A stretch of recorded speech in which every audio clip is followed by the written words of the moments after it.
tidak dimintai keputusan dan arahan. Saya juga tidak memberikan instruksi atas pengambilan kebijakan tentang ihwal itu, antara lain karena pengambilan keputusan KSSK berdasarkan Perpu nomor 4 tahun 2008 memang tidak memerlukan keterlibatan Presiden. Meskipun demikian, saya dapat memahami mengapa keputusan penyelamatan itu dilakukan. Tidak cukup hanya memahami, saya pun membenarkan kebijakan penyelamatan Bank Senturi tersebut.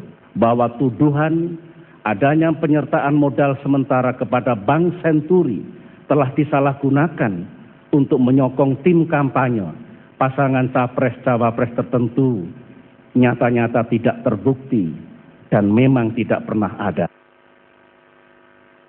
2008-2009 kalau kita tidak cepat dulu melakukan sesuatu untuk salah satu bank yang dianggap bermasalah, barangkali bisa terjadi lagi seperti 1998-1999 dulu.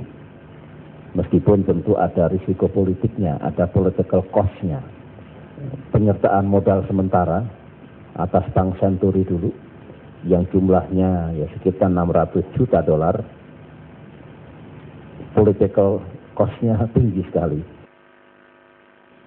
Saya katakan malam ini di hadapan Allah Subhanahu wa taala bahwa sama sekali tidak ada. Tidak ada yang menyinggung nama Bank Senturi, apalagi membahas yang dinamakan bailout Bank Senturi. Sementara skandal Bank Senturi ini masih menyisakan cerita duka bagi para mantan nasabahnya. Masih banyak nasabah Senturi yang belum mendapatkan pengembalian uang hak mereka, terutama nasabah yang membeli produk Antaboga.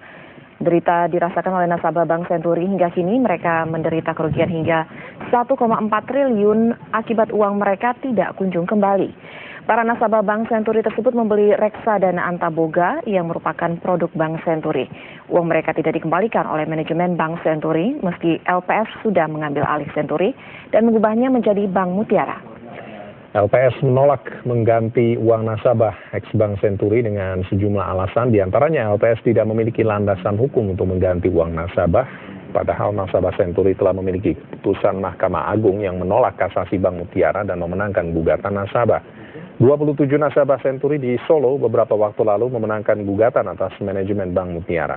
Mahkamah Agung meminta Bank Mutiara membayar dana 27 nasabah di Solo senilai 35 miliar rupiah. Dan selain pengadilan, tim Senturi DPR juga pernah merekomendasikan agar pemerintah dan LPS menyelesaikan dana nasabah Senturi yang belum dibayarkan. Ingin menanggapi. Nasib nasabah ex-Bank Senturi masih diperjuangkan dan itulah kata-kata yang tepat untuk penyelesaian bagi nasabah ex-Bank Senturi ini. Hal ini terungkap dari pertemuan tim Senturi DPR dengan pihak-pihak terkait kasus Bank Senturi seperti Menteri Keuangan, Lembaga Penjamin Simpanan, dan Bank Mutiara bulan Juli lalu. Berikut laporannya. Dalam pertemuan tim Senturi DPR dengan pihak-pihak terkait kasus Bank Senturi seperti Menteri Keuangan, Lembaga Penjaminan Simpanan atau LPS dan Bank Mutiara Juli lalu, ada dua kesimpulan. Rapat tim Senturi DPR ini dipimpin oleh Ketua tim Senturi Pramono Anung. Kesimpulan pertama, tim Senturi DPR mendesak dan meminta kepada Menteri Keuangan, Lembaga Penjaminan Simpanan, dan Bank Mutiara untuk melakukan penyelesaian pembayaran nasabah ex-Bank Senturi oleh Bank Mutiara sesuai dengan ketentuan. Kesimpulan kedua, tim Senturi DPR akan meneruskan putusan pengadilan negeri terkait nasib Bank Senturi kepada BPK, KPK, serta pihak-pihak penegak hukum terkait. Sementara itu, perjuangan menuntut penyelesaian kerugian nasabah akibat ditutupnya Bank Senturi terus dilakukan oleh salah satu nasabah ex-Bank Senturi di Surabaya, Sri Gayatri.